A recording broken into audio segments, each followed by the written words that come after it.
welcome in episode number 113 of the St0ner Sports Radio podcast. Joining me once again is friend and co-host Zach Huffman from the Huffman Cave. Back at the lab, we have stuff to recap. College football is over. We are all invested in the last game of the professional NFL season. The Superbowl is happening. Call it the big game, call it whatever. I'm not afraid. Sue me.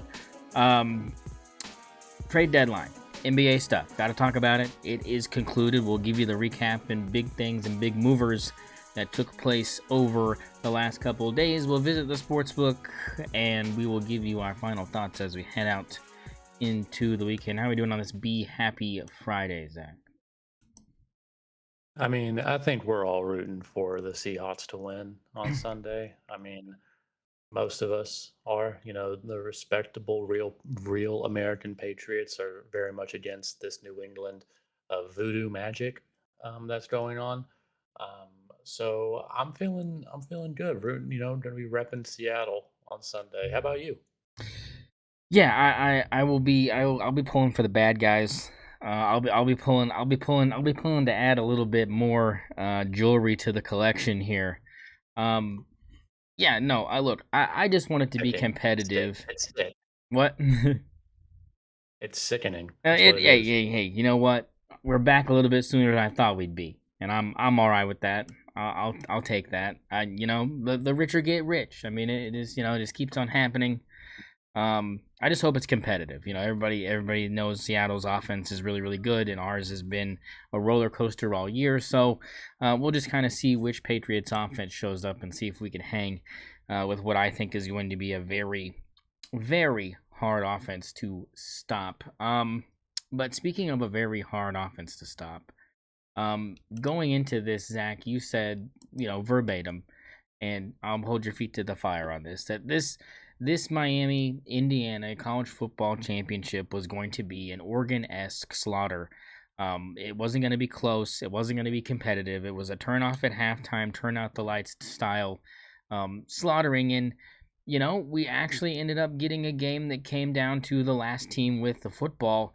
And at some point in this game, the Hurricanes looked to be possibly in control for a moment. They had their chances to really put their footprint on this thing late, but you just can't stop the one-man wrecking crew that is Fernando Mendoza. And a big, huge 4th and 5 quarterback draw kind of put, in my opinion, the game out of reach and into the win column. Carson Beck throws an interception late. But just kind of give me your thoughts, Zach. Were you happy with the way this game ended, considering you were still correct in an Indiana victory? I thought it was fitting that the Miami ended up losing on Carson Beck's last college football pass ever, which is an interception to lose the national championship. I mean, what a way to go out. I wouldn't actually necessarily say I was all the way wrong. You could have turned the game off at halftime. It was a shutout. It was 10-0. It's quite the game. But yeah, man, Fernando Mendoza just etched himself into college football history. I mean, I think these conversations haven't started yet. They haven't. But you got to say he's up there with college football royalty in terms of quarterback Mount Rushmore. What do you think? I mean, you thinking Tim Tebow? You think maybe like a Joe Burrow? You think I think. What do you think? I think eye test wise and the levels of which he irritated me, having to go against him twice, definitely has the talent to be in that category.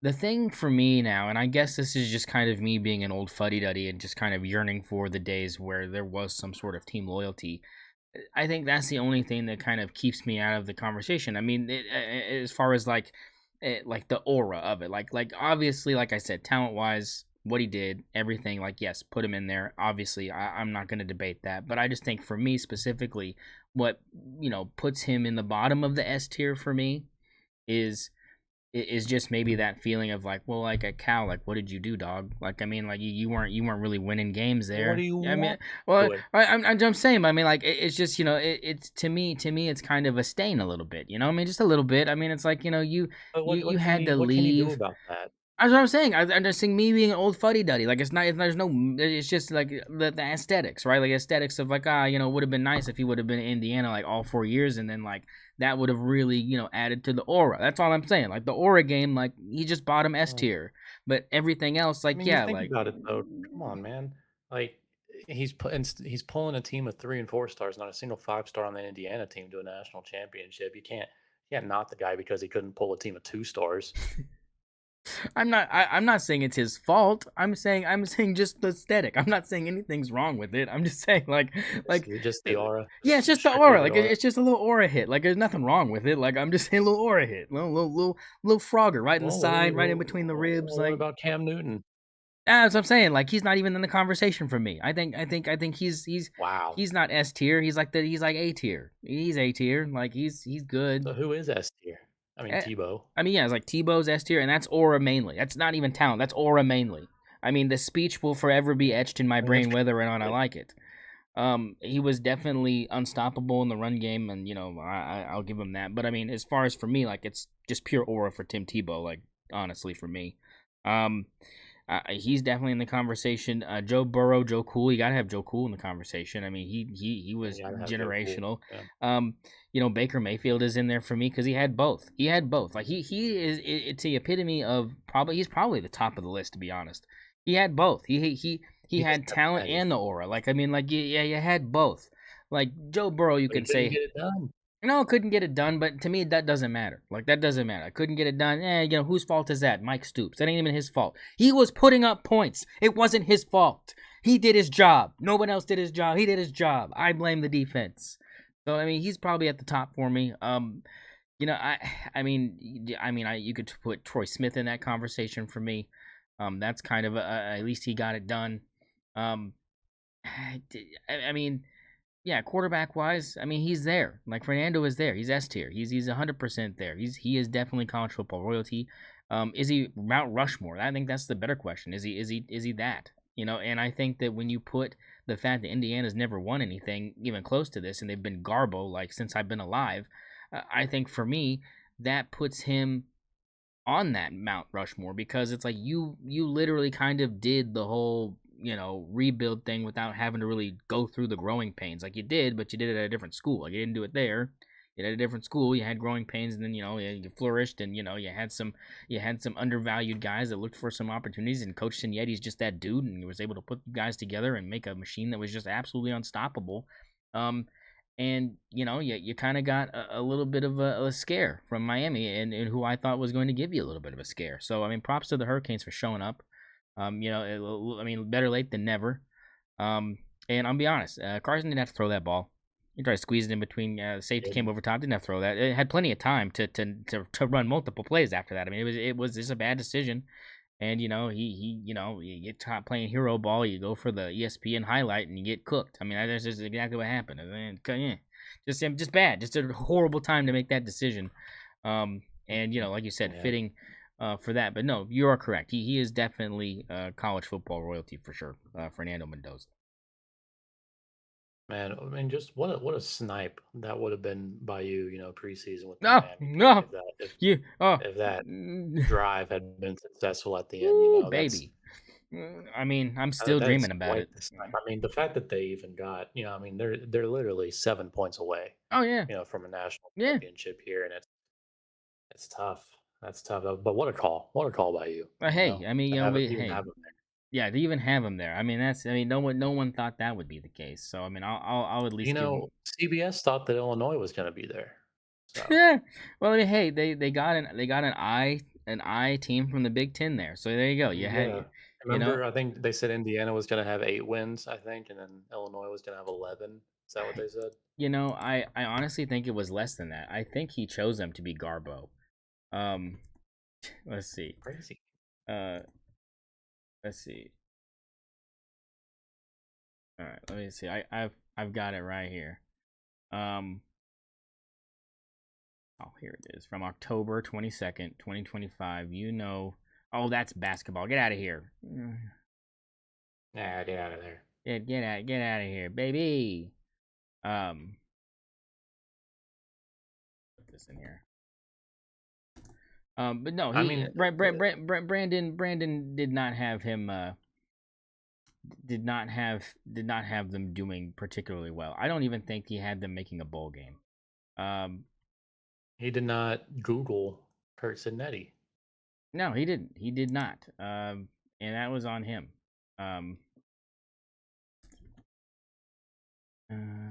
Here we go. I am not able to find this, unfortunately.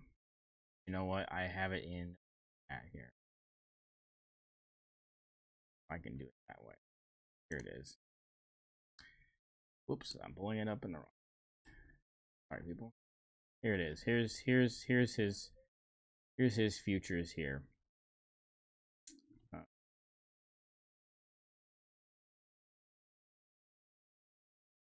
It doesn't have the. This is just to win the Big Ten.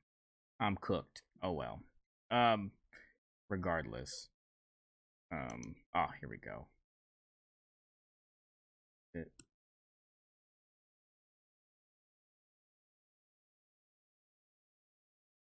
Big Ten preseason predictions. The Illini, he chose to go 8-4. But he chose them to beat Ohio State on 9-3. So not too bad. 9-3 for Indiana is what he had. So not horrible.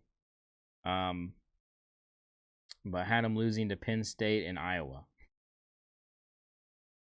And Oregon. Those are the 3 losses he had. So, you know, big time stuff there. At least it wasn't as bad as I thought. I thought it was like 5-7 or something. But I guess we got to give it up for ourselves for calling out on Florida, though. I'm still patting our bat on that. I mean, Florida, we knew it. We knew it. I'm sorry, we knew it. And we always knew that was going to be the case. I mean, come on, man. Yeah, that was yeah. And, get you know what? And you know what's not going to happen? There will be no apologies. No, none. We're not going to get apologies from these clowns. You kidding me? Well, then none. You kidding me? We told you. We tried to tell you. We tried to warn you about Florida. We tried to tell you it was a fraud. It was a fraudulent prediction of a college football playoff contender. Ha! All right. Hey, they beat Texas though. They did, and that's what matters to us. That's what matters to me. Yeah. In my heart, that's what matters to me. Yeah, good job. At least you got that done. At least you beat Arch Manning. You can hang your hat on that. Look, is there anything else you want to add to this other than just a fabulous college football season? I mean, like another one in the books. Another one. Another season. I mean, it can't come soon enough again. That's all I can say. Is this is? I mean, who's your way too early national champion? Way too early national champion for 2026, 2027.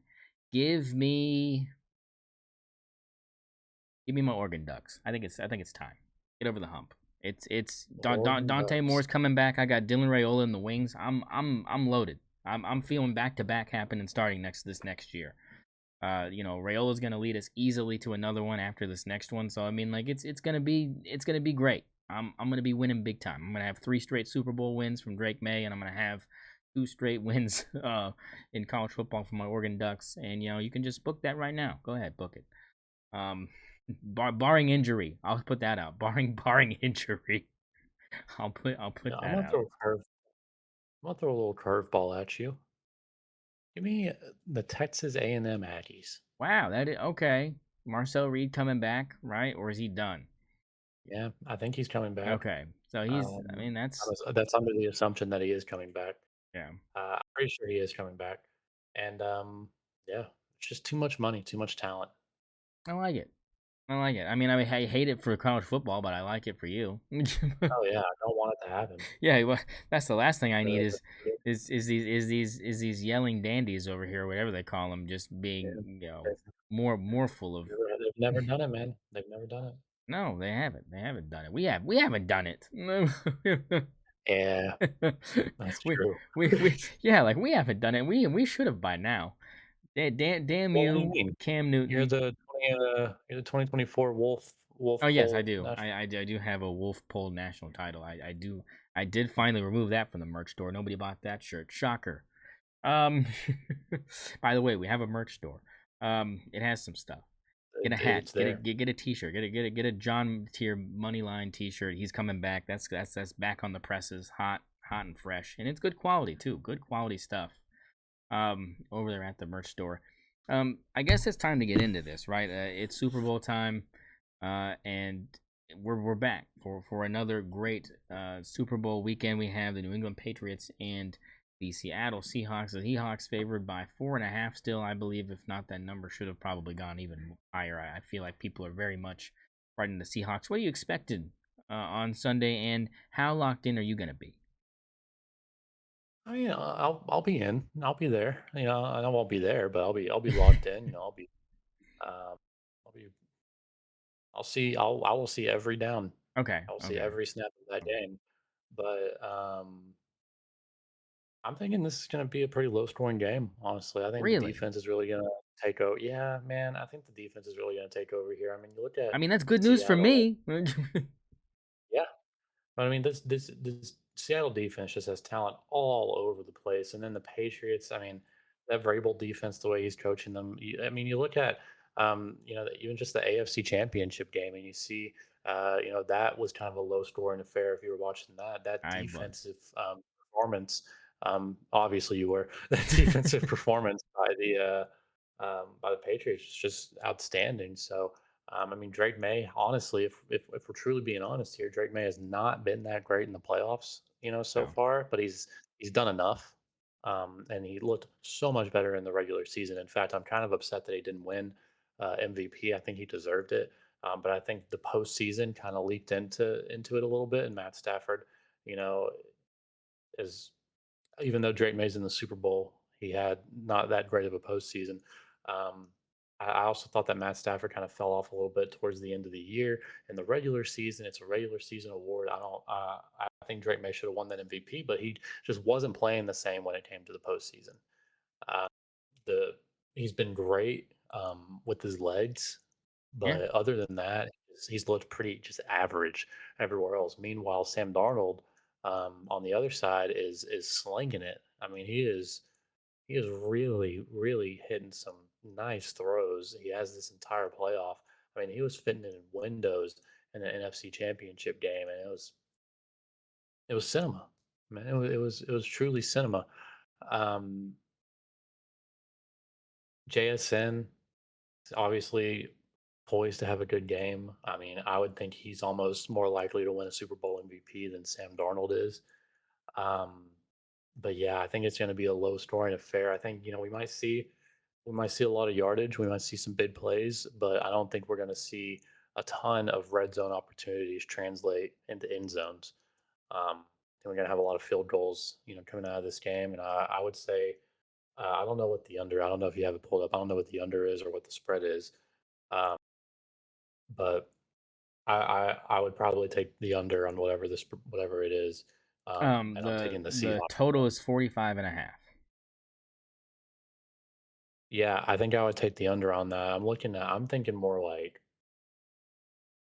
21-17, type of game, maybe like a 17-10, 17-13, I mean, type of these game. games tend to be more low scoring. I mean, when you get to games like this, they Yeah, tend to there's be nerve, man. I mean, and nerves what favor the the defense. was the last like real blowout last year really. I mean, that was the last one that got bad, and then the one that was the bad before that was the Broncos Seahawks, where the Seahawks just cooked them. Like Yeah, that, I think those are the worst ones I've seen as far as competitive score wise. Um, last year was real bad. Um, yeah, but yeah, I don't see that but happening. I think you're right about that. I think it's going to be very low scoring. yeah, and I would take the Seahawks to win. What's the spread? Four Seahawks and a four half. and a half. Yep. Yeah, I mean, I don't know if I would take the 4.5, honestly. I don't know because like I feel like it's going to be such a low scoring game that it could easily be 17-13. Patriots lose but cover 4.5. I mean, I um, could definitely see that happening. So I wouldn't throw a ton of money or thought into the spread for Seattle or New England, but I definitely would look at that, over under, and 45.5 is way too high for me, honestly. So I think I would take that under. But I also just don't have a good track record these things. Hey, yeah, So but I think that's a pretty good. You got a pretty good feel for big game, kind of like you said, potential nerves and just also just the tightness in general of just every play is under a microscope. Fuck a yeah, magnifying glass, and microscope. that favors the defense, It does. because I think it's on the offense a little bit more to get the nerves will affect that. As much as the Seattle defense has been creating turnovers, and so is the New England defense. It's just they don't have to catch the ball. They don't have to make sure they don't drop it. They don't have to avoid tackles. Obviously, they can't mess up. They can't let an explosive play happen. But the nerves should always favor the defense. Um, Not to mention this defense is just it's just stacked with veterans, whereas the offensive side of the ball is a little less so. Vrabel's there; he's a great presence for this defense. So I would very much consider taking the Patriots to cover that 4.5, even if I would take the Seattle money line. Um, so I think this is going to be a good one. I do, but it's only if you're okay with not a ton of points. Yeah, If you're okay with just watching some good football, some good defensive coverage, I think this would be a good close game. Could be the last drive of the game to decide it. I would love another overtime Super Bowl. We got that for the first time, obviously, with the Patriots comeback against the Falcons. beautiful. Um, and since then, I think we've gotten two. Yeah, I mean, yeah. it's just been happening more and more lately. The Super Bowls have been a little bit more competitive in the last like 10-ish years, and would love to see a little overtime action here, especially in a game that's so defensively slanted. I mean, it's not often that you get to see, because NFL will let you tie, Oh so yeah, it's not yeah. often you get to see an NFL game where there has to be Wait, a I winner. mean, yeah, is that something that would come into effect? I mean, is a tied Super Bowl just an impossibility? Like they just would No, never it's an allow it? impossibility in the playoffs. Okay, okay. Yeah, they nip that in the bud. Okay, because then it just It's turns an into regular impossibility in next the playoffs. next point wins, right? That's just what it turns into, sudden death. I believe after the second drive, the first drive by the defense, I think that yeah, I think it's next point wins. At some point, I believe they go to 25-yard line. Is or not the 25? They might go to like the 10. You just have to like kick back and forth. I'm not sure what the I was like, is true it? I overtime rules mean, are, but dueling not the same as 50-yard field college. goals would be nice. Yeah, dueling 50-yard field goals, That'd I be would. I crazy. I mean, Oh my! put your kicker's money where his mouth is. I mean, hell. But if you're the kicker that wins that battle, right? You better pay me. Oh yeah, oh that's what I'm saying. Like talk about a contract incentive. I mean, like shit. Yeah, that would Yeah, be wild. I got That Seattle. I mean, and you're probably right. If this game does kind of like you said play into that theory of going extra because of like you said the low scoring possibilities here, the inconsistencies of both of these teams. Because again, everybody wants to praise how good the Seahawks offense is. But when you really look at it, throughout the course of the season, they have not put up like a ton of points, all year long. It has not been a consistent barrage. I mean, you look at just even the last few games. I mean, 13 points, 23, 20, 27, uh, 26, 18, 13. I mean, it's like so yeah, it does if Mike Vrabel does what he does and has been coaching great defense like he has all postseason, yeah, it does play into that theory of we could be going extras. And like you said, we've had a lot more extra time overtime Super Bowls in the last 10, 15 years than we had in the history of it. So I think it really plays into that. So that should be exciting. I'll ask you this question. Are you going to be tuning into the Turning Point USA halftime? I mean, of course, I figured. my patriotic duty. All right. I did. I just wanted to make sure we were on the same page there, because I mean, I. Yeah, I actually have a lemonade stand out in my yard for ice Oh, whenever they come perfect. through. Perfect. Yeah. Yeah, they can sit and watch the halftime show with me. We can all sing and salute and maybe make out. Oh, hell yeah. Hey, man, what's more American than that? I mean Oh my that's some god. red-blooded conservative male American activities right there. And just letting you There's know nothing more that it manly than taking orders from another man, you know what oh I mean? baby, this segment brought to you by Grinder. And hey, ICE's official sponsor. that's your baby, you know it. Christy Nome loves to use that site. Um, Oh, and yeah. we know she's packing. And so I had to kill the dog. Just ask your dog. It knew too much. It knew too much. Sniffed out a hot dog. It wasn't supposed to find. Um, but no, yeah. I think entertainment wise, this is queued up. You know what's disappointing to me though, Zach? You know what's really died off that I'm really disappointed in? The Super Bowl commercials, right? Like, can we get upset about the fact that people are like, quit releasing your Super Bowl ad before the Super Bowl? Like, quit blowing your load and showing your ass before the game. Like quit doing that. I mean, you paid $80 million for your 30 seconds. Use it wisely. Like, don't be putting it on Twitter and Instagram and showing your ass. Like, just don't do it. I'm sick of it. And the thing is, we haven't even had any good ones since Real Men of Genius. All right, Real Men of Genius was I mean, peak.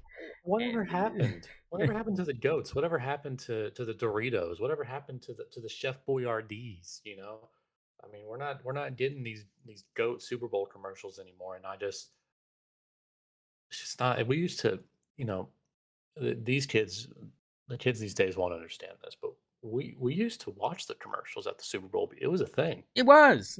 It was. It was like It the was one a time whole where you were thing. like, this isn't made to just be not looked at. You know what I'm saying? Like it's No, this is an art form. It was an art yeah. form. It was an art form. It was cinema. The Clydesdales, the tear jerking Lincoln commercials. I mean Mm. I mean unbelievable just cinematography, and they're paying big money, and now it's like a pistachio and a thong, and Ryan Reynolds wants to sell me some Mint Mobile bullshit. I mean, I'm kind of over it. I'm not gonna lie, I'm kind of over it.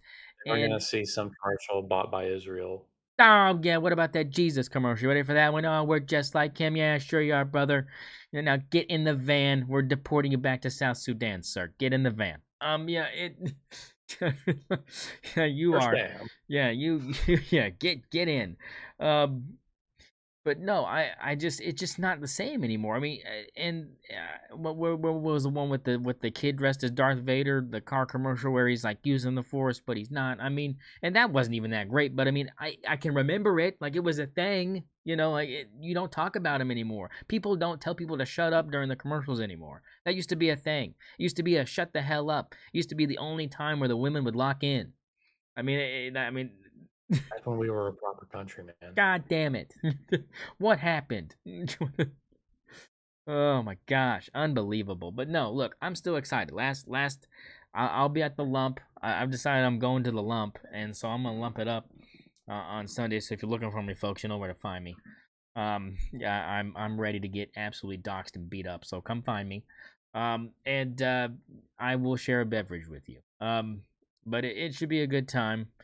Um, and I just, I hope you're right. I hope it's competitive. I hope it's a good game. And, as much as I hope that you're wrong about your outcome, I'm definitely more on board with that being the reality than us coming out on top, as I believe the Seahawks will probably take care of business and get revenge for probably the worst play call in all of college, all of sportage, probably. Maybe one of the worst calls in all of sportage. Um, yeah, from their last Super Bowl Let me fiasco. ask you this. Yeah. Let me ask you this. How do you feel about Tom Brady not directly, rooting for the Patriots? I mean, look, man. Look. College sports has ruined me. There's no loyalty anymore. Like, I mean, like I'm not Well, let me add this detail. Let me add this detail. okay. You gotta remember, Clint Kubiak is probably going to be the next head coach of the Raiders, and Yeah, he works for Seattle. yeah. So, like, So, I mean, are you I'd saying? say why would people be mad at him? Yeah, I mean, yeah, you do want to kind of hang your hat on having a Super Bowl winning coach, on your sideline as a Raider fan. I feel like, yeah, I mean, and especially if Tom Brady, who has partial ownership, can hang his hat on that and be like, yeah, like I got that guy. Like I get that. Like I get that. And because here's the thing, Tom Brady's no longer a football player. He's a businessman now. He's a businessman. He's a commentator. Like he's no longer a football player. Like and he doesn't have to He's still root for. very prominent in Yeah, football. he He's he got to he he's got to doesn't be have to careful root about for what he New does. England. I even as a New England fan, like he doesn't have to root for that He didn't organization. only play for New England. Huh? He didn't even only play for New England. No, he played for He won a Tampa Super Bowl with Bay. Tampa. And the thing is, he He, won a he Super Bowl with both Tampa's those very organizations. Now, I also want to ask you this: what, where does Drake May go in Patriots lore if he gets this Super Bowl in year 2? Nowhere. You're not because we know it's not because of him. Like not this postseason. You know what I'm saying? Like Whoa, not whoa. this postseason. I'm saying Okay, what if he balls out though? What if he balls out in the if he Super Bowl? balls out, then like yeah. I mean, if he balls out, we blow him out. Like if we blow him out and he balls out, then hell yeah. Like I mean, because it's unexpected, and it would be, in my opinion, that would be his welcoming wagon. Like that would be his arrive. Like he would have arrived then. Like for me, like officially arrived. If he blows out Seattle, oh, I'm buying a jersey. Like I'm not even buying a Fanatics jersey. Fuck that company. I'm buying a real one. I'm buying it from the team shop. On the website, yep. Yeah, I'm buying it from the team shop, brother. I'm not using that cheap print on crap. Like I'm buying a stitched one. I mean, I'm paying the whole 220. I don't give a damn.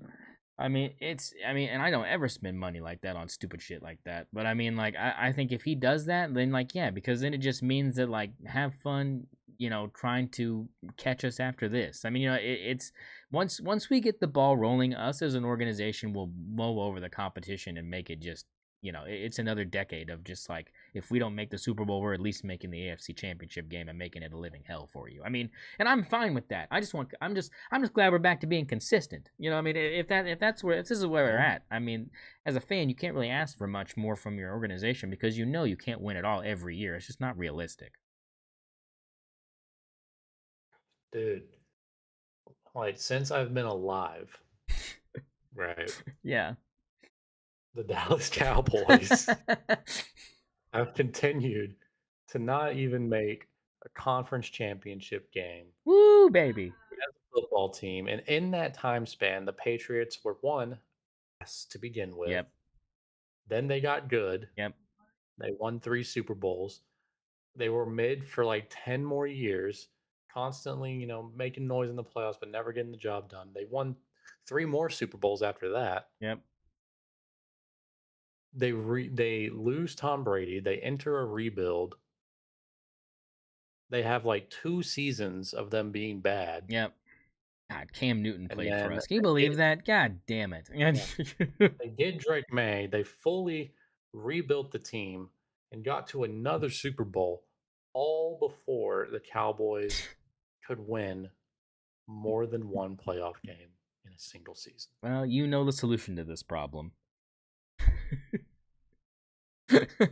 we know. Get the newspapers ready, baby. We know the solution.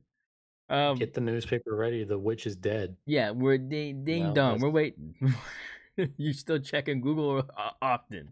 I mean, let's hold on. Let me check. Let me do a little check here. Well, actually, rich American life.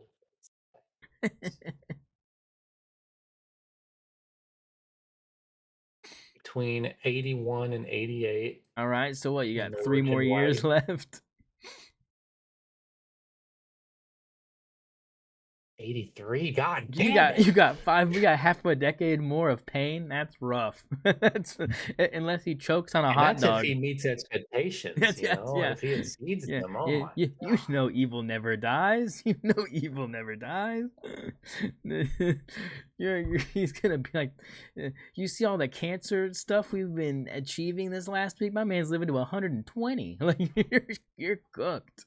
Because who's gonna be able to afford that meds? Not me or you. It's gonna be bitches like him. I've taken down literally all Cowboy stuff I have.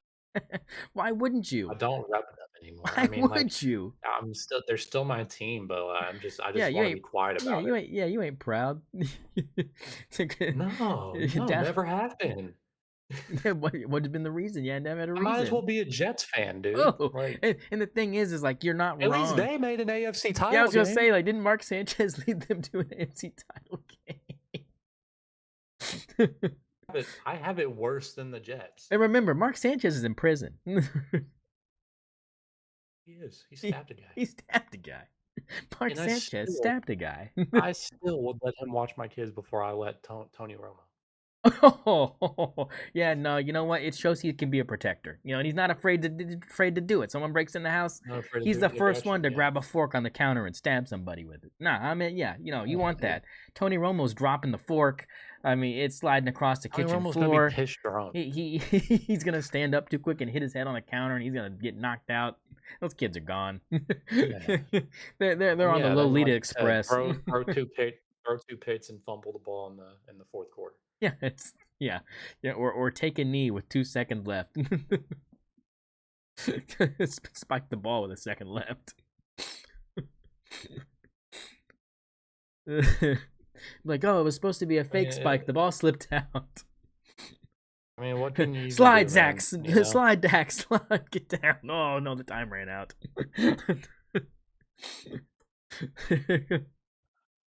Oh man. The fucking snap with Zeke at center. This team's a joke, dog. What happened? Like, oh my Ended God. Tom Brady's career though. It did, and that's all that matters to a lot of NFL fans. I don't like it, but you know I can accept it.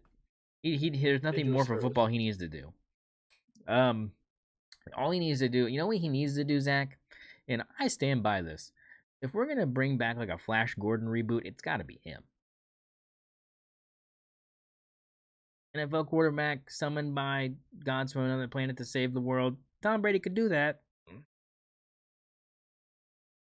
I think Jerry Jones should play Emperor Palpatine if they do. He is. What do you mean? He already is. He already is. What do you mean? He doesn't He's even a have pretty to. good actor, actually. He's been in he's in that Friday Night Lights. What is it? No, he was in what was it? What is it? NCIS? I think. Maybe. Oh, was he in NCIS? I didn't know that. Yeah, with Stephen A. Smith on it too. Sometimes Stephen A. Smith. I mean, Stephen A. Smith has like a recurring character on that show. Yeah, and isn't he But like Jerry a General Jones, Hospital nut too, though? it might be General Hospital that he's on. I think that's the one that he's. I saw a scene with Jerry Jones, and he's just playing himself. But Of course, yeah, but plays it pretty well. Hey, at least he can play does himself a pretty good well. job. Delivers those lines well. Well, he needs to act more like a good GM or a good owner instead of whatever the hell he's doing. Yeah, he was like the best part is like he's like recording and filming this. Well, remember he's still like actively the GM of the Cowboys, right? And he's like filming and recording this in the middle of the football season when we're like have like 5 wins by week 14. Yeah, not locked in. Very, very, very much not locked in. Yeah. Yeah, no, look, yeah, NFL season coming to a close. We hate to see it.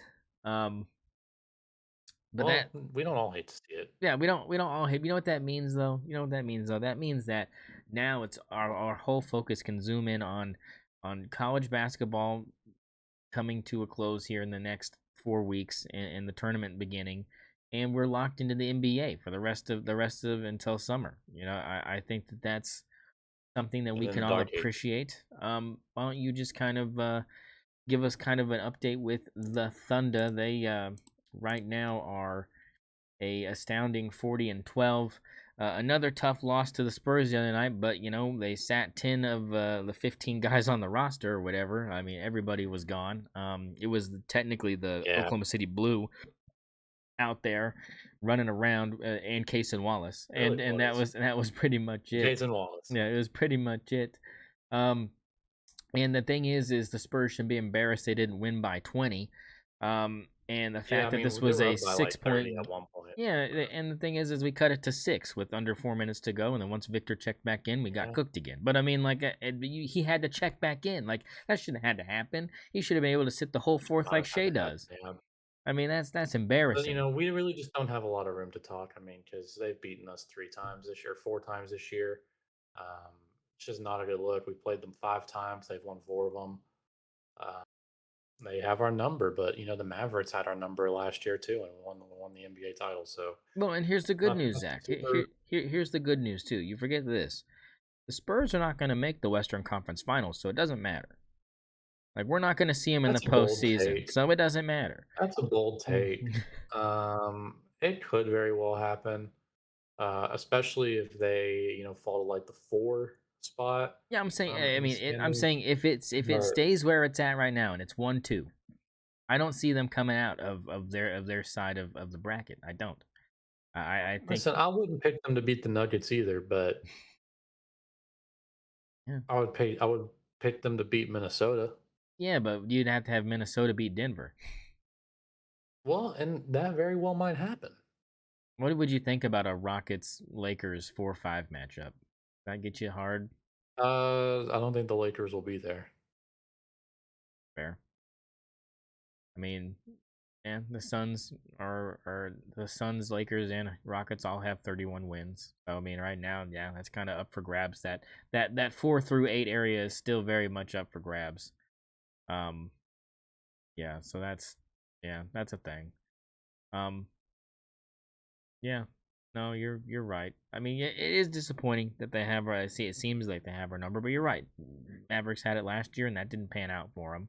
So I mean, again, and we know because we had the Mavericks number the year before that, and it didn't help us. Like we had beat them all the Yeah, regular season, didn't help us. Granted, we hadn't played them with yeah. PJ Washington and Gafford at that point. Um, which I think that Cooked us that first game definitely, they had them. definitely added an element we were not, uh, you know, We weren't ready ready for it. for. Are you But happy with the point differential too? The 12.3 point differential. I mean, that's I mean, yeah, it's literally like goat level yeah. point differential. When you look at net rating, especially, I mean, this team is historically, net rating wise, point differential wise, this is once again one of the greatest teams of all time. But I think we've seen them this year take a little bit more their foot off the gas. We've seen the championship hangover start to take a little bit of effect. Um, I mean, the Thunder started off the season really, really well, but that was also a light schedule to start the year with. I mean, they start the season like what, 24-1, Yeah. something like that. Yeah. It was yeah. Yeah, they start the season 24-1, and now we're 40-12. 16 and So I mean, 11. 16-11 since then. So I mean, the championship hangover is taking a little bit of effect. SGA is now going to be out until after the All Star break. The All Star break, I think we have 4 games until then. We play Houston, the Lakers, the Suns, and the Bucks. 3 of those will be on national TV. Uh, and we'll see what happens, without SGA. If he comes back after the All Star break, and he definitely doesn't need to play in this game. We play Brooklyn first game back. He could probably sit that game, and we'd be fine. And then it's Cleveland, so I would say SGA is probably not going to be suiting up until February 22nd. Um, I guess he'll play in the All Star game. Hmm. I guess I don't know. Who? I'm assuming that they'll let him play in the All Star game. Um, I don't know how an injury designation works for the All Hmm. Star game, but if they have him designated until the break, but not during the break, I'm sure he'll get to play. Obviously, nobody's trying to get hurt in the All Star game, so nobody tries super hard. Um, so I would think that him playing in the All Star game is probably a pretty low risk uh, thing. So we'll see what happens there. But I would say especially the Thunder fans this regular season don't really pay attention too much to the everyday losses. On the let's see, like our Wednesday loss to the Spurs, like it happens. A Thursday loss to Minnesota. who don't fret on that too much. Those games aren't going to be nearly as important when it comes to playoff time. Um, we've seen teams be the 8 seed and make it all the way to the finals.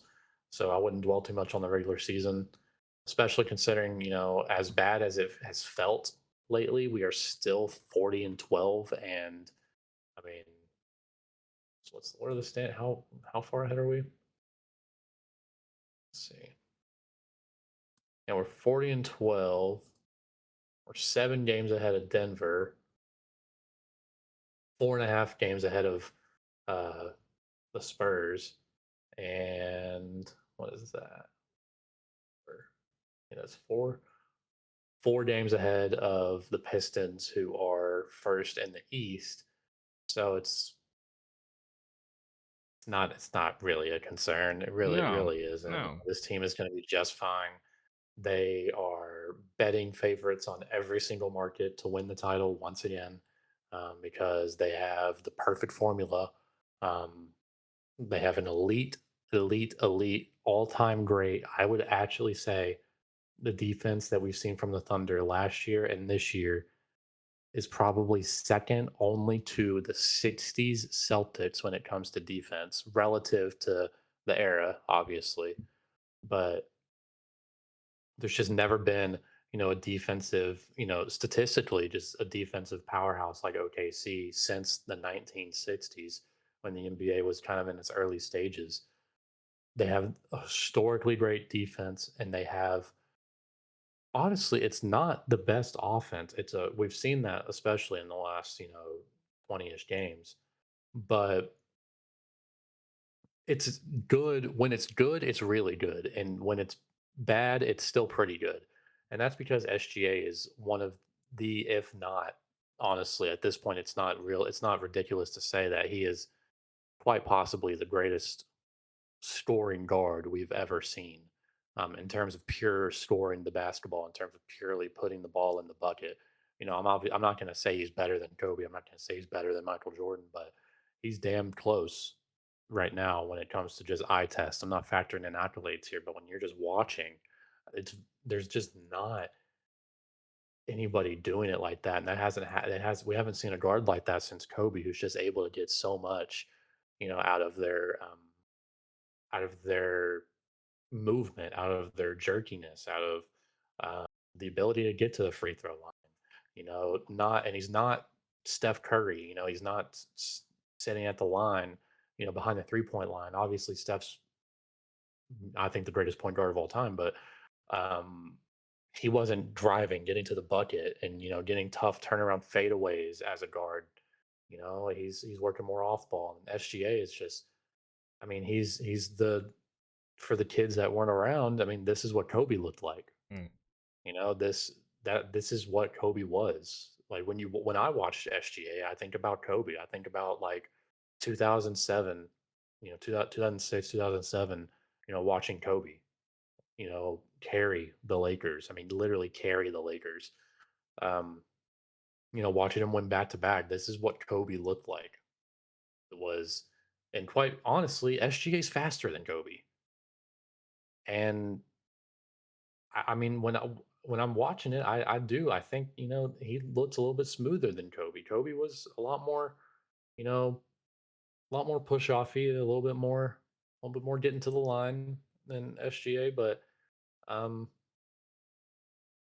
with that historically great defense and an offensive engine like SGA, I mean, this team is statistically 20 points better when SGA is playing versus when he's not. In terms of offense, as long as SGA is playing, and if shooters are hitting their shots, I mean, this team's almost unbeatable. And even when the shooters aren't hitting their shots, this team's almost unbeatable.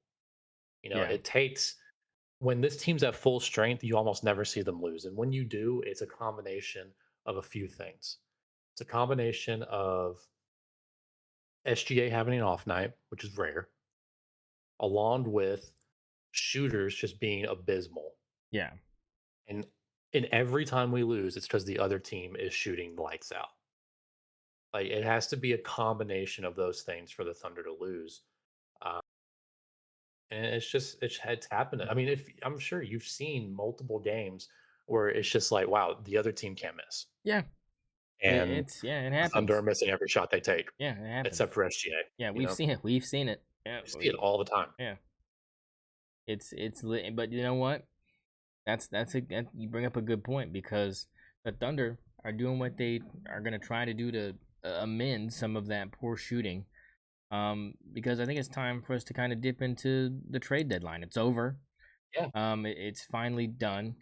Um, I'm gonna start with some trades that were happening on the last day of January, and we'll kind of move through some of the bigger ones. You can just kind of tell me if what on a level of scale 1 to 10 the impact Yeah. of the trade. So the first one I'm gonna throw out to you is January 31st. The Cleveland Cavaliers received Dennis Schroeder and Keon Ellis and send DeAndre Hunter to the Sacramento Kings on a scale of 1 to 10 impact. Yeah. Well, I guess, and the Bulls got Um, Saric out of that too, and 2 picks, 27 and 29 second rounds for the Bulls. the Kings got that. The Bulls got that. Oh, I think it's a little significant for Cleveland just getting that backup scoring option, that backup guard option that they've kind of been lacking. I think. Other than that, no, kind of a nothing trade. A little bit of assets going to Chicago. Other than that, nothing crazy. What would you give it? Scale of On a one to scale of one to ten. 10, I mean, impact wise Yeah. for the Cavs, probably uh, 5. What For the about Kings, like a and 4. what about for the And then league? for the Bulls, well, for the Bulls, probably a 5 Yeah. just to get the Six. assets. Yeah. And then for the league, I mean, it's a 1 if Okay. you're talking Okay. about Okay. league So yeah. wide, like Yeah. just That's because it's yeah. Yeah. significant. Give me that one too. And then yeah, I kind of agree. It's it just adds another uniform to Dennis Schroeder's rainbow of uniforms he's worn. He's almost running the gambit. It gets sent everywhere. Um, here's the second one. This was kind of a bigger one. February 3rd, Utah trading for Jaren Jackson Jr. The Grizzlies they get Kyle Anderson, Walter Clayton Jr., Taylor Hendricks, George Niang, and 3 future first round picks. And the Jazz get Jaren Jackson Jr., John Concher, Jock Landale, and Vince Williams Jr. I need to take a look at this one. I gotta get the full trade tracker up. On I've pasted it in the chat. Oh, yeah, that's the one I'm on, I Yeah, think. Or yeah. I'm on the NBA one. Let's see. Let's scroll back here to the beginning. All right, so we're looking at the Jaren Jackson trade, right? Yeah. All right, so let's go through this here real quick. Utah is receiving Jaren Jackson Jr., Jack Londale, John Concher, and Vince Williams Jr., while Memphis gets Walter Clayton Jr., national champion Walter Clayton Jr., Kyle Anderson, Taylor Hendricks, George Niang, and 3 future first round picks. I personally think um, I think Memphis kind of fleeced here. Mm, Not gonna yeah. lie. A lot of people disagree. A lot of people think that Danny Ainge is like some master GM, but I don't know. I don't think Jaren Jackson Jr. Obviously they get Jack Londale and some other assets too, but like 3 picks, and you're also sending some young talent like Taylor Hendricks and Walter Clayton Jr. Taylor Hendricks hasn't been great, but he's still a young asset, and I wouldn't mind keeping him. And the 3 future first round picks for Memphis. 7 out of 10 significance just because they get a ton of future draft capital. Not to mention they get Walter Clayton Jr., who's going to be a good point option considering John Morant's probably not going to be on this team after this offseason. So having these guys to kind of be tank commanders, not bad for the Jazz. I mean, this obviously is significant for them. They do receive a great NBA player in Jaren Jackson Jr. They get, defensive, a huge defensive presence. Not to mention he can add some offensive chops. Right there next to Laurie Markkinen and Walter Kessler. I mean, this team is big. They can play defense, and these big, good defensive players are also not too bad with touch around the rim. Obviously, Larry Markkinen is a great scorer. Great bucket getter. So I'm excited to see those lineups. I would say it's probably a 6 for Utah. But I don't like the move from them. For the league, I don't think that's super significant. Okay. Obviously, Memphis gets some future draft capital, so it could end up being significant in the future, especially if they make a move towards Giannis, which is kind of what I thought this was. I thought this Yeah. move was going to be to try to put in that Godfather offer for Giannis. Um, we'll see if that happens. It could be significant in the offseason. It's Yeah. obviously means they're going to be a contender for the Giannis sweepstakes if they happen. Um, we'll see. Giannis, I would probably put my money on Giannis staying with the Bucks at this point, but could happen. So for the league, 3 out of 10. Okay. Yeah, that's probably realistic. All right, now I'm looking at February 3rd here. Now we talked about the Bulls getting Saric in that first three-way trade. Now the Bulls send him to Detroit along with Kevin Herter, who is a sharpshooter that the Pistons probably could utilize. And the Bulls get Mike Conley and Jaden Ivey, and Minnesota just gets cash out of this. Yeah, What are your thoughts on this one? I don't know what the fuck Chicago's doing. They're moving everything around. No, it was like, why do they have 10 guards? It's like, but one, so this is basically what Chicago gets out of this deal, right? They get Jaden Ivey, but they also send sharpshooter and then Saric for Jaden Ivey. I and, mean, they and added they added salary, they lost talent. They didn't even get to keep Mike Conley. I mean, I don't understand this. They dump or they I guess they got to dump a little bit of salary with Mike Conley, but that's it. And then Minnesota is getting cash for well, they're just getting Mike Conley back. So they don't even give up Mike Conley. They give up a protected pick swap in 2026, which is going to be probably in the late 20s anyways with Minnesota. I mean, yeah, they give that up for cash, and that's the kind of move you make when you're, looking to dump a little bit of salary and re-sign Mike Conley to a better team structured deal, and they're going to make a move at Giannis. I mean, that's what that is. yeah. No, you're right. What do you give this? Yeah, so this one, I think it's pretty significant for Detroit. They add Kevin Herter, who I think is Yeah, obviously the sharpshooter that I think they need to surround Cade Cunningham with. I would like to see a little bit more defense out of him, but what are you going to do? He's not that kind of guy, and they already have a great defense surrounding him, so he's perfect for that. I like Saric going there as well. Not obviously not as significant, but he can provide some valuable minutes off the bench. And then they get this pick. They get the right to swap their pick with Minnesota. I don't know how protected it is. It's probably like top 10 protected, honestly. Um, but if they have a better pick than Minnesota, then I don't know. It's just not that significant. yeah. Um, but in terms of the players added, 5 out of 10. Chicago, they get Jaden Ivey. I would like to see if they can make him work. Kind of Detroit hasn't been able to make him work like I thought. 2 out of 10 in Minnesota. I mean, they just got a little bit of money, shed a pick, restructured Mike Conley. Actually, it is pretty significant for them because it, structures them in a way that they can make a splash in the offseason and free agency. So, I'd like to see that. So, I would actually give that probably like a 6 out of 10. Okay, yeah, that's not. Yeah, that makes sense. And then like you said, the Bulls just hoarding guards as that same day they pick up Anthony Simmons and a second round pick and send Nikola Vujacic to the Boston Celtics, and they get a second round pick as well. Um, yeah, just getting rid of the Vooch. The Vooch, baby, is out there in Beantown. I mean, it's like, what are you doing with that? I mean, I like the move from Boston Yeah, because I mean they needed the big. I just don't. I just don't know. Let's see. They get Vooch.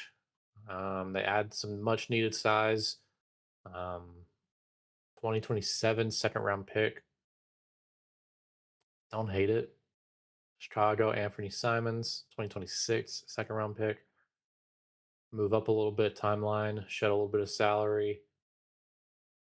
Eh. For Boston, I mean, it is significant. 7 out of 10. They get, a good big man to rely on, during Jalen Brown's, I think, top three MVP season. Um, Jason Tatum has the capabilities to come back for the postseason this year, maybe even a little bit earlier. Jalen Brown's been playing fantastic, so it'd be interesting to see, this team fully form together. Obviously, they won't have a ton of time playing together, not a ton of team chemistry going into the postseason, but just the raw talent. I would say that especially if Jason Tatum is able to come back, I would pick Boston to win the East. Um, so yeah, probably like 8 out of 10 for Boston. Chicago, they got another guard, 2 out of 10. I just don't understand what they're doing Yeah. over there. Like I think they have like 12 guards. Like actually, they have like 12 fucking guards. What are we doing? Yeah. Right. It is definitely they're an enigma right now. I don't know what's going on in Chicago. But that leads us to kind of the next big one, which is the Clippers getting Darius Garland and a 2026 second round pick and sending James Harden out to Cleveland to join Donovan Mitchell and the boys out there. Kind of talk me through this one. Yeah, I mean, I think this one probably takes the cake as the biggest trade. Well, Anthony Davis trade. Yeah, we're about to get there. I don't know. But I mean, I would say this Harden trade is probably a little bit more significant for the league. So Cleveland's getting James Harden, and they're sending Darius Garland and a future second round pick. It doesn't specify what year it is. 2026. So this year. Yeah, 2026. so this year. Okay. Um, sure. For the Clippers, I mean, this is kind of a nothing burger in my opinion. They're obviously kind of transitioning towards a rebuild period. It seems like. Not to mention they sent Zubats to Indiana, which we'll talk about, but like just seems like Clippers are making a move towards, a rebuild. I wouldn't be surprised if Kawhi Leonard is off this team in the offseason. You And don't Darius Garland kind of gets anointed tank commander. do Um, you think they're trying to make room for Giannis to join Kawhi? Think Bomber's trying to make room for that? I don't know. I don't think they have the money. Yeah, Um, that's fair. like Kawhi is getting paid a lot of money, but Yeah, he James, is. and then so I mean, like they shed James Harden, but Darius Garland's making quite a bit too. I don't know, but James Harden in Cleveland, I mean, that's interesting fit alongside Donovan Mitchell.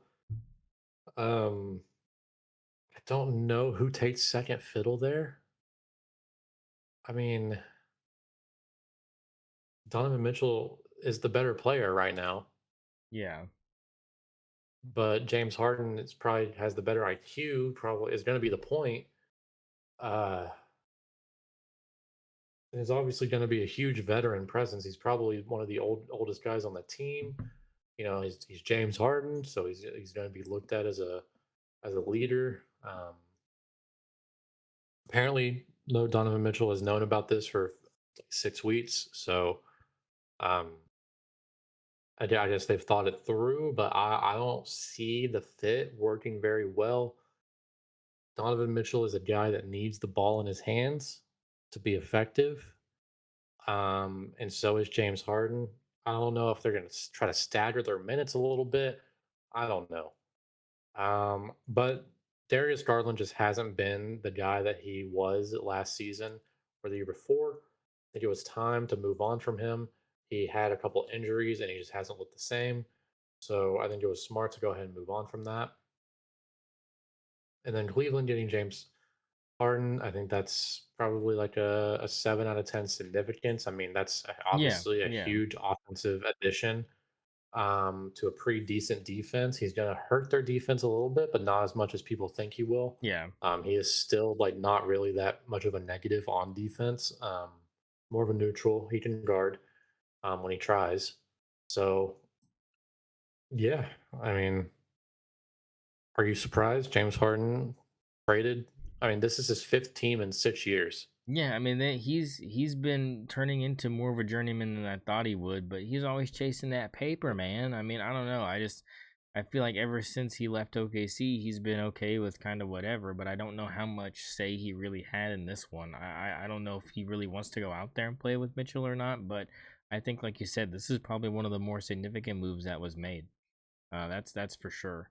I'm interested to see how it affects the Eastern Conference because that's kind of what I'm focused on. Because obviously, I don't think anybody in the East is a threat to Oklahoma City, so I'm not really worried about that. I mean, the Pistons you can throw out there, but I mean, like, I don't know, like, I'm not scared of them. They don't scare No, me. no, I agree with you. Yeah. No one in I don't think anyone in the East is competitive with any of the top 4 teams in the West. Okay. Yeah. All right. I just wanted to know what you were thinking about that. Yeah, I mean, seriously, like I would say like 9 of the top 10 players in the league are from the West. Yeah. Yeah. No, you're Like right about that. Giannis is all they have. Yeah. Yeah. Um, but that leads you to what you were talking about, the Anthony Davis trade. So the Wizards get Anthony Davis, Jaden Hardy, D'Angelo Russell, and Dante Exum from the Mavs. And the Mavs get Chris Middleton, AJ Johnson, Malachi Branham, and Marvin Bagley III back in Dallas. And they get 5 picks spanning over the next 4 years, from 2026 to Yeah. 2029. But only 2 first rounders and 3 second rounders. One of them is a 2026 first round pick from OKC. So I don't know, and that could be late 30s if we finish the job. So I'm not worried about that per se. First round pick from Golden State, top 20 protected for 2030. Another second rounder from this year from Phoenix, and then a 2027 from Chicago, and a 2029 from Houston. So some chances for Dallas, but I just kind of feel like you got more for Anthony Davis than you did for Luka Doncic. So I mean, Nico Harris again, just like Well, showing his asshole. let's call this what it is, right? Because every pick that's involved in this, every pick that was involved in the Luka trade is in this trade too. Yeah, Um, this is basically Luka and Maxi Kleber, right? yeah, For 3 firsts, 3 seconds, Chris Middleton, AJ Johnson, Tyus Jones, Marvin Bagley. Not a terrible haul. yeah. We haven't gotten to the Tyus Jones Or no, thing, it's but 5 it's that, 3 firsts and 5 seconds, and then those 4 players. yeah. So and then Tyus Jones, yeah, like, Tyus Well, Jones involved in that, like, that's is pretty he? nice for them, actually. Because I see Yeah. him getting He traded was a to 3-team the trade with Hornets. Charlotte, Yeah, he's in Hornetsville now, right? but he did they move him? I thought he Yeah, was yeah. in They no, he's a no, yeah they no, sent he's a Mav now. the. Oh yeah, okay. It says that was on the fourth. They traded him to. Okay, I see. Fourth. Yeah, he's a Mav now. Yeah, on the fourth, So, and on the fourth, Orlando sent him to Charlotte, and then the Mavs got him from Charlotte on the fifth. So the next day they picked him up. So yeah, you're right about that. yeah. So, like, it's not a terrible haul for Luca, Yeah, right? Obviously, Nico's not there anymore. This is a new yeah, new GM. GM. Yeah, He did what should have happened, right? And as if you were going to trade Luca, you'd get this kind of haul, right? You get honestly, they should have got 5, 6 first round picks if we're being honest. yeah. No, you're right. Um, but after Nico Harrison blunders the deal and gets you Anthony Davis, you're basically, I mean, you're trading Luca and Maxi Kleber for Chris Middleton, AJ Johnson, Tyus Jones, Marvin Bagley the third, 3 firsts, 2 of them within the next 2 years, 5 seconds. I mean, this not a terrible haul. They can definitely make some noise with it. Um, they'll probably just commit to that, true rebuild around Cooper Flag, who has been, oh my god, that kid, man, he's been outstanding. He is the best rookie I have seen in a really long time. I don't even know. And they've committed to building around him. I think Kyrie's probably on his way out. And then they'll probably get even more assets. So we'll see what they can do. See if they make a splash in the offseason, try to get a good young player alongside Cooper Flag. Who knows? Who knows? They set themselves up for opportunities that they did not have Yeah. under what was the status quo. Right? They did not have very many opportunities with just Anthony Davis, and the fact that Washington took this deal. I mean, it's not that bad. No, They it's not. basically trade Chris Middleton, Malachi Branham, AJ Johnson, Marvin Bagley, 3 seconds for Anthony Davis, Jaden Hardy, D'Angelo Russell, and Dante Exum. If it's not bad, I worry just like the inspiring asset that Yeah. Anthony Davis Yeah. is. Yeah. What are they going to do with Anthony Davis? They obviously are not looking to win a title, right? Like they're not winning a title with the Trey Young Anthony Davis combo. Um, we might see like one season of that, but I think they are looking to move on from both of those guys after trading for them. And I think they're trying to flip them into even more picks to commit to building around the decent core they have right now, right? With Yeah. like Trey Johnson and Alex Sarr, like they have a pretty decent um, young core. So I don't hate this move for them. But let's go through it. Dallas, they get probably like a 7 out of 10 significance. This sets them up for future. Yeah. Washington, I'm probably giving them like a 6 out of 10. And then Charlotte, I mean, who cares? Yeah. Yeah. What about league wise? I mean, lead wide, I think this sets up. I'm going to say 10 out of 10. Okay. Okay. Because it's And just the like a reason I'm changing saying of the that, guards type thing. no, the reason I'm saying that, yeah, kind of like changing the guards thing. And like this is the move that is going to build the team around Cooper Flag. Yeah. Yeah. And They're making that move now. Yeah. that's a team that could win many titles Yeah. Yeah. with the Well. kind of player that Cooper Flag is. Yeah. Well, that gets us into the nitty gritty here because the next one we're talking about is the Thunder picking up Jared McCain from the Philadelphia 76ers for a bag of peanuts. Um, uh, Yeah, I wouldn't call it a bag of peanuts, but I mean, a 2026 first round from Houston, which is probably going to be in the late teens, and you got a 2027 second round from us, no, it's Houston. our pick. Well, it says from I have a Yeah, but 2028. it's still gonna be where we're picking though. Well, I So mean, it's gonna so it's be still going to probably be a trash it's pick probably for gonna be them, is what 30. I'm saying. They're going to be a Yeah, it's gonna be trash like 30. pick. Yeah, it's going to be a trash pick. I mean, none of Yeah, these picks are going to let's call it what it is, materialize. right? Let's call it what it is. It's a gamble, but it's a gamble that OKC can easily afford. Yeah, I mean, how You much of a know. gamble we talking though? Because like McCain was averaging 22 and a half points a game or something like. The man can fill up the bucket. Yeah, but that was over a year ago. He got injured, and he hasn't been the same since. He's averaging 6 points this season. So like it's nothing crazy right now, but we'll see how the Thunder Utilize him. can handle it, right? The Sea of the Thunder can develop Yeah, him if he can into shoot, that's something all that that matters to into us. to If he get can back to where he shoot, was. And no, yeah, and that's exactly why they made the move because worst case scenario, he's still a good shooter, yeah, right? yeah, And that's what we need. I mean, we talked about it earlier. The Thunder, when the Thunder are playing badly, when they have a threat to lose, it's because the Thunder are shooting really, really bad, and everybody's missing, and the other team's shooting really well. So just adding another guy who also alongside being a shooter, like you said, his the beginning of his rookie year, he was dropping 30 bombs repeatedly. So I mean he was prime like lock rookie of the year last year until he got hurt. Um just having another ball handler is going to be great for the Thunder because right now it's sitting like we have SGA obviously.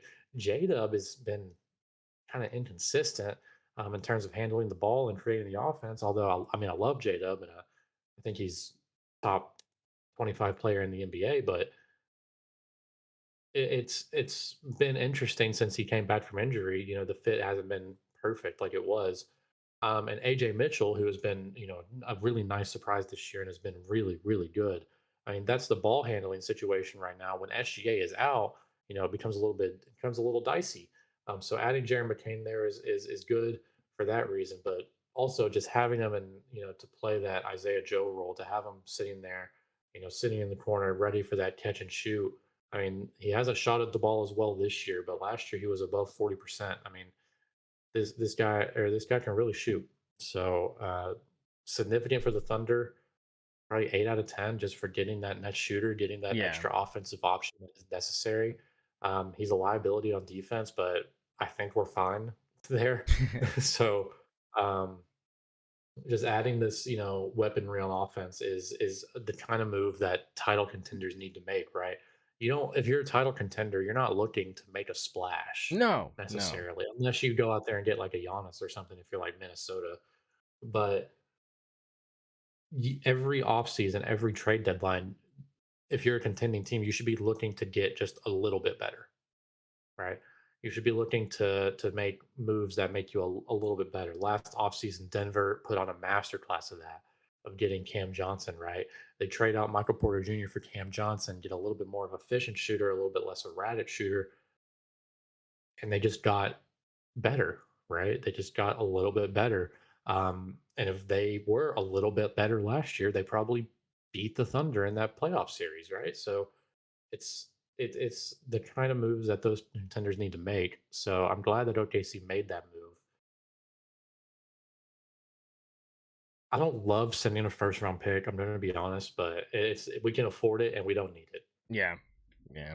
You know, I just trust Sam Presti's eye for talent so much that I think he could pick a really good player, even in the 30 spot. But he also, I mean, he probably has already looked at the top 400 players that could be Yeah. available in the draft. And I'm sure he's decided that he doesn't want anyone at 30. Yeah.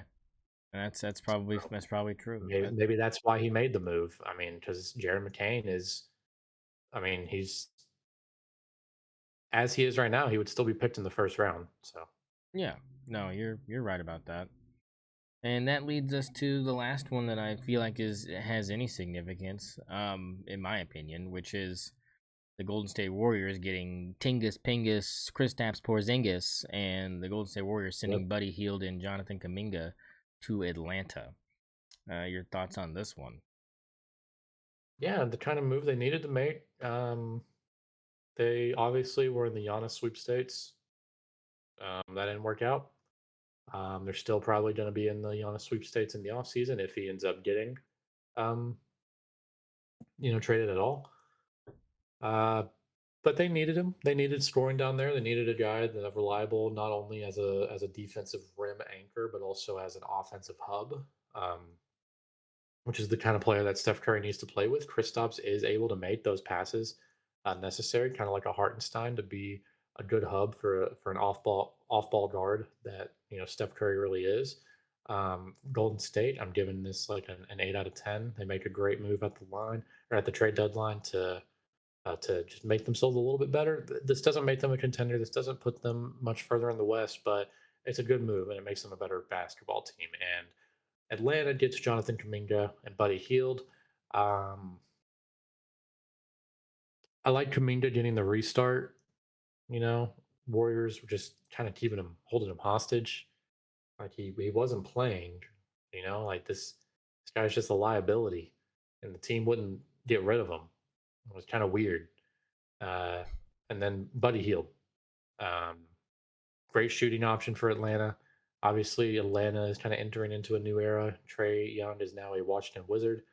Jalen Johnson has emerged as the franchise player for Indiana or for Atlanta, and my God, has he been an elite player? Kind of building around him, Dyson Daniels, uh, and now they get some other pieces like Kaminga and Buddy Hield. Atlanta, I like what I'm seeing in Atlanta, and I think they could be a pretty good basketball team. 3 years from now, I wouldn't be surprised to see them making a good playoff run. Especially in a weak East. Um, so for Atlanta, I mean, nothing crazy out of this deal in particular. Five, Yeah. I guess. Yeah.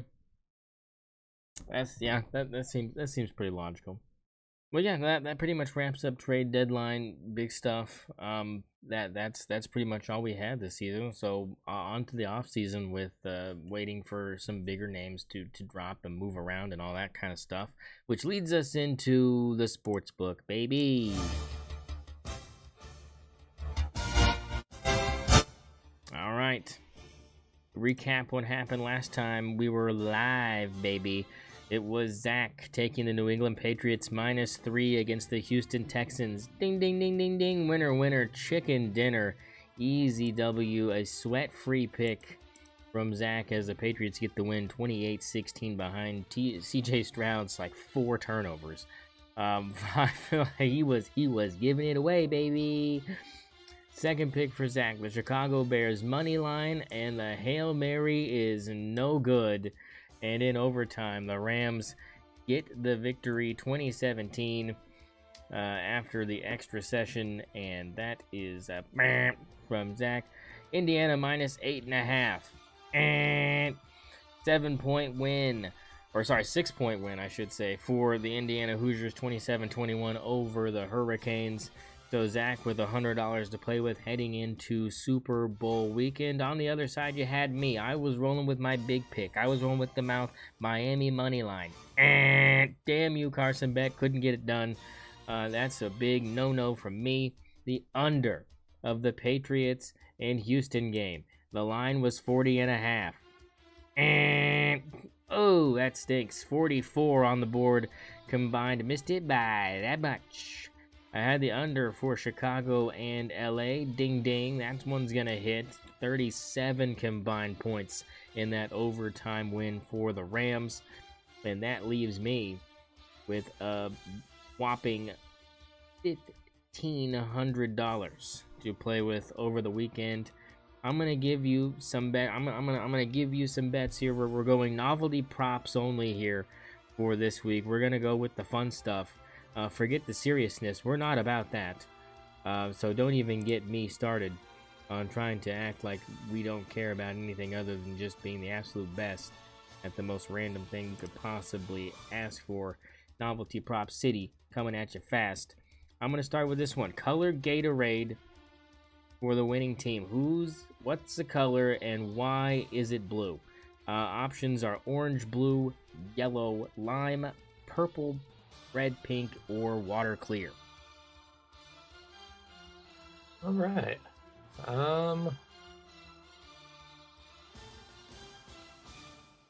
I just finished my parlay. Here we go. So, Gatorade color. I'm going purple. Purple. Plus 700. I think it's got great value. I think purple is a popular flavor. So yeah, I got purple. All right, purple. Going on it. You have 100 to go with. How much you putting on purple? Let's see how many? I got 5. Yeah, I got 5 bets here. I'll just split them evenly. Okay. All right, we'll split them evenly. So we'll do 20 apiece. So 20 on purple. Second one I'm going with is jersey number of first touchdown score over or under the number 10. I didn't put this one in my parlay. I thought about it. I would go over. Over. Because I think it's going to be JSN. Yeah, I think it's over regardless. I don't think, unless Booty comes down with it, he wears number 9, so that would be the under. But I mean, Stephon Diggs wears 6, right? So I mean, that's scary for Patriots fans. But if you're a fan of the Seahawks scoring, you should be fine. Total players to have a pass attempt over under 2.5. I've seen the pictures of Cooper Kupp throwing the football. Is that? Are we going to see him launch one? That's all we need. I took under. I don't think we're going to see it. I think it's going to be a defense. It's a smoke screen. It's a bait. They're baiting us. All right. Here's the next one.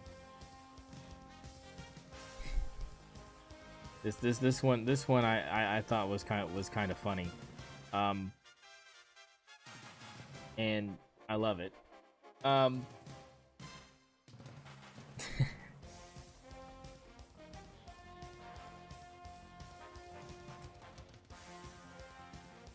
Well, I think this one kind of goes with the other one, which is quarterback to catch a pass.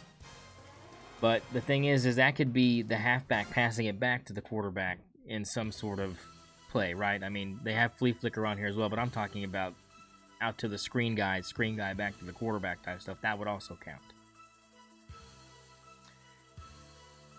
No. Yes? No? What do you think? It's the yes is at plus 1100.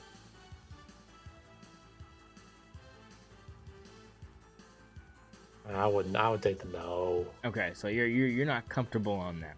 Not comfortable on that because you can't pick no. You can on the being there a flea flicker. You can press no. You want to do that one? No on the flea flicker. Well, let me tell you what I got here. Okay, what do you got? I got yes on a doink. Oh, on a doink. Where's the doink at? I don't see the doink on here. So it's up there on the little. Oh, you got it on the rotating thing up top. Okay, rotating thing up top. Plus 600 for a doink. For the doink. All right, I like it. Doink.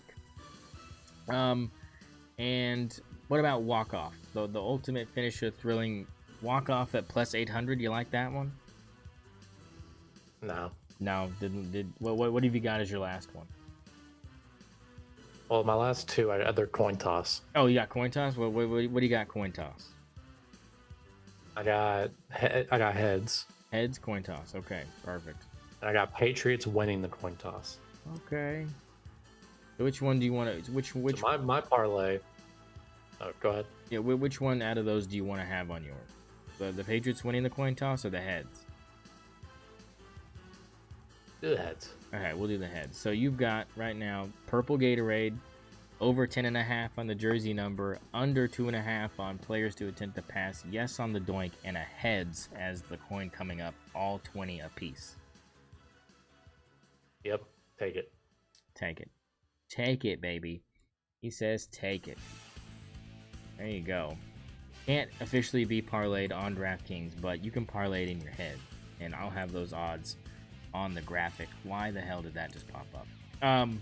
I'll have that on the graphic at the end of this on the post on Twitter. For me, I'm going with plus 250 blue Gatorade. I'm going blue. I thought about red, but I'm going blue. A higher chance of either team to have that color in their Gatorade thing due to their jersey colors. It's very high on the list of possibilities. So I'm going blue. I'm going over the 10.5 on the jersey number as well. I am going over on the total players to have a pass temp. I'm gonna take the bait. I'm gonna take the Cooper Cup bait and say he throws it. I'm gonna say he throws it once. I'm gonna take the bait. I'm gonna be that guy. I'm gonna take the can you digs it. Diggs having a reception longer than 30 yards.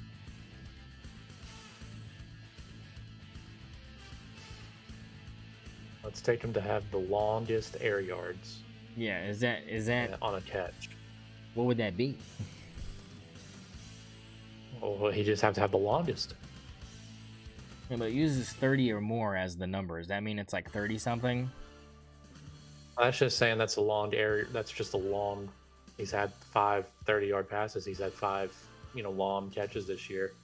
Do you think he'll have the longest catch, air yards wise? Oh, nah, probably not. Super Bowl. Yeah, probably not. Let's not do that. That'll probably be JSN. Yeah, it'll probably be him. But then fine. I'm gonna take the doink with you. I like that because we've had a lot of doinks. So I'll take a doink before the half happening at some point, either at the half or it's just gonna happen. Borgalis or what's his face? They can do it. I can do it. And I'm also gonna go yes on the successful 2-point conversion. Somebody's gonna have to need it. I say you gotta go for it. Give me the 2-point conversion, baby. I like it. And then I will join you. I'll go heads as my last one. I'll go heads as it's been heads a lot this postseason. I like the trend. It's hot. Heads is hot. They say tails never fails, but it hasn't worked this postseason. So give me heads. And that will wrap up the St0ner Sports Radio Sportsbook. Final thoughts before we get out of here, Zach? Heading into Super Bowl weekend. We don't necessarily bet on the Academy Awards, but that's an option. I would take Sinners to win Best Picture. Oh, okay. Hey, I like it.